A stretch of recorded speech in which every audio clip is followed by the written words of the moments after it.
இயேசு கிறிஸ்துவும் நானும். இந்த வேத வாக்கு லூக்கா 24:31. அப்போது அவருடைய கண்கள் திறக்கப்பட்டு அவரை அறிந்தார்கள். உடனே அவர் அவர்களுக்கு மறைந்து போனார்.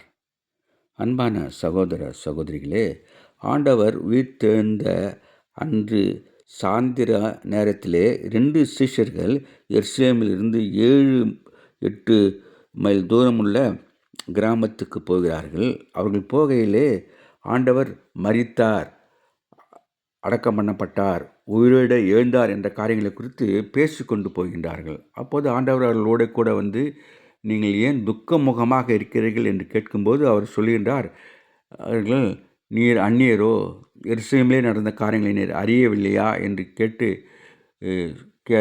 கேட்கிறார்கள். அப்போது அவர் எவைகளை என்றார். அவர்கள் நசரேயனாகிய இயேசு கிறிஸ்துவை பற்றி என்று சொல்லுகின்றார்கள். ஆண்டவர் தீர்க்கதரிசிகள் மூலமாக சொல்லப்பட்ட காரியங்களை அவர்களுக்கு விளக்கி சொல்லும்போது அவர்கள் விளங்கிக் கொள்கின்றார்கள். உயிருள்ள ஆண்டவரை கண்டார்கள். திரும்ப போய் சீஷர்களுக்கு சொன்னார்கள். நாம் அந்த விதமாக மற்றவர்களுக்கு சொல்லுவோம். Have a blessed day. God bless you. Give your heart to God and to man. Thanks for watching.